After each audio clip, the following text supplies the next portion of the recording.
नमस्कार।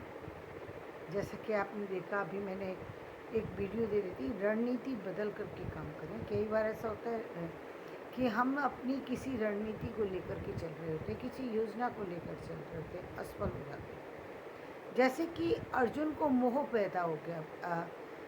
भरे युद्ध मैदान में खड़े थे, ये चारों तरफ से उनको जब युद्ध की का बिगुल बजा और देखा कि सारे लोग परिवार के लोग हैं, तो देख करके एकदम मोह में अर्जुन आ गए।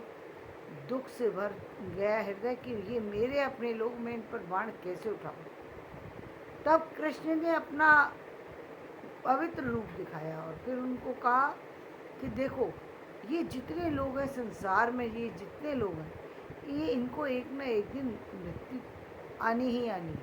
यानी उन्होंने ये चीज़ दिखाई कि ये सब मरने वाले हैं, लेकिन आज तुमको इन्हें मारना है। क्यों मारना है?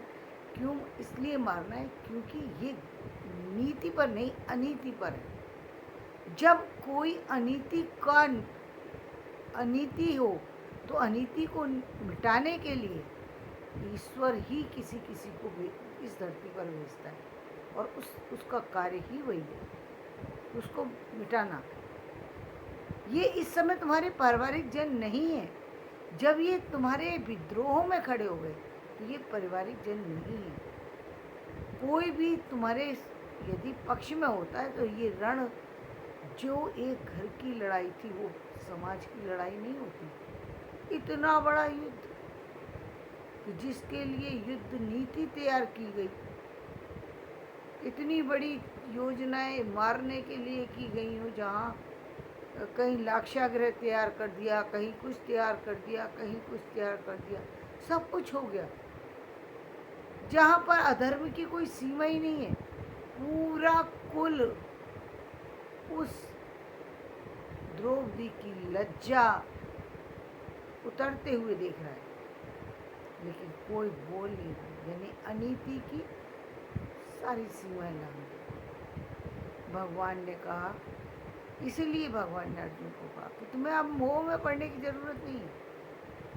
अब तुम युद्ध में आगे बढ़ चुके हो, तुम युद्ध लड़ो। ये वही कृष्ण है जो खुद रणछोर बन गए। लेकिन वहाँ क्या चीज़ थी? वहाँ रणछोर क्यों बने? क्योंकि सिर्फ उनको अपनी पत्नी को लेना था, कोई चीज़ से युद्ध लड़ना उनका मकसद नहीं था। लेकिन यहाँ क्योंकि इतने लोगों को मृत्यु देनी थी, दिलवानी थी मृत्यु, ये सारे अनीति वाले लोग हैं, इनका नष्ट जब तक नहीं होगा तब तक जीवन संभव नहीं है। जीवन में लोग अच्छी तरफ नहीं जाएंगे, इनका विनाश होना चाहिए। इसलिए उन्होंने ये योजना रची, इसलिए उन्होंने अपना रूप, भगवान कभी अपने रूप को प्रदर्शित नहीं करते, लेकिन वहाँ पर उन्होंने अपना रूप प्रदर्शित किया ताकि अर्जुन का मोह भंग कर सके। मोह धनों को अपने थे, अपनों पर क्या करे क्या ना करे, उस मोह को तोड़ना था, उस बंधन को तोड़ना था। उन्होंने दूसरी रणनीति बनाई।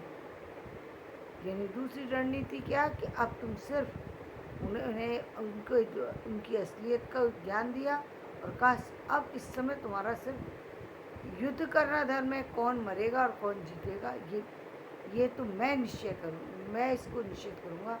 तुम्हारा धर्म तो सिर्फ कर्म करना है, इसके अलावा कुछ नहीं। तुम इस समय सिर्फ जो धर्म हेतु करना चाहिए तुम सिर्फ वो कर रहे हो, तो वही करना तुम्हारा कर्तव्य है। इसके बाद की क्या स्थिति होगी वो सब मैं देखूँगा, तुम्हारे करने योग्य कार्य नहीं रहेगा। तो ये था अर्जुन का। ठीक इसी तरीके से ये मोह के कारण से अपने लक्ष्य से हट रहे थे। कहीं व्यक्ति मोह के कारण हटता है, कहीं कहीं और विषम परिस्थितियाँ होती हैं, उनके कारण से व्यक्ति हटता है पीछे। इसका मतलब ये नहीं है कि सफलता न मिलने पर आगे न बढ़ा जाए।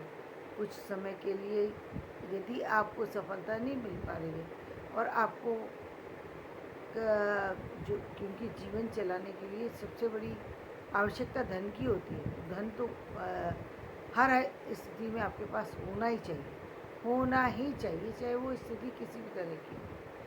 गरीब है अमीर है, चाहे जिस तरह की स्थिति हो, धन तो फिर भी चाहिए, और उस धन के लिए सही ढंग से मिल सके, आप जो चाहते हैं उसी रास्ते से आपके घर में धन आ सके, तो आपको निश्चित रूप से एक स्ट्रेटजी के तहत ही आगे बढ़ना चाहिए, ताकि वो जीवन के जो घटना चक्र है वो आपके जीवन में कभी ठहराव ना ला सके।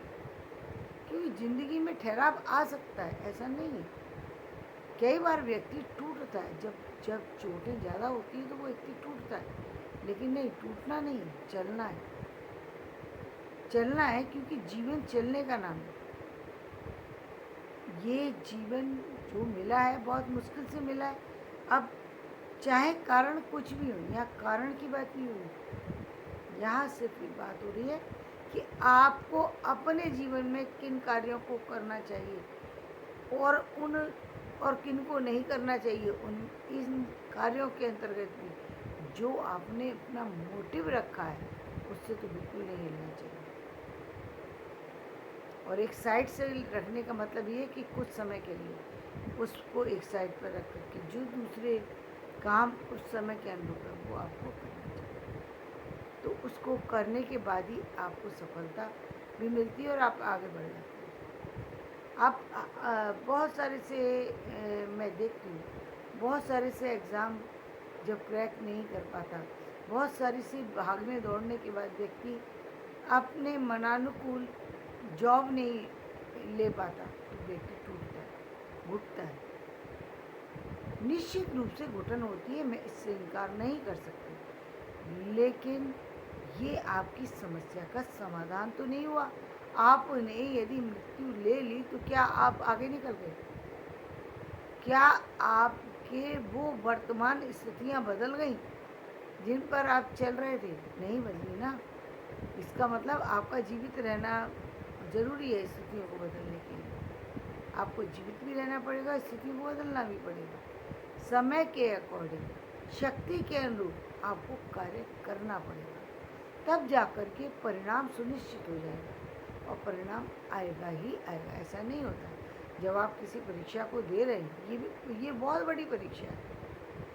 कुछ परीक्षाएं ऐसी होती हैं जो हम एग्जामिनेशन हॉल में देते हैं, कुछ हम जीवन में देते हैं। तो जो जीवन में देते हैं उसके लिए कोई कमरा नहीं होता, लेकिन प्रकृति का खुला चैलेंज होता है। हमको तो हर स्थिति में जो है आगे बढ़ना ही पड़ेगा।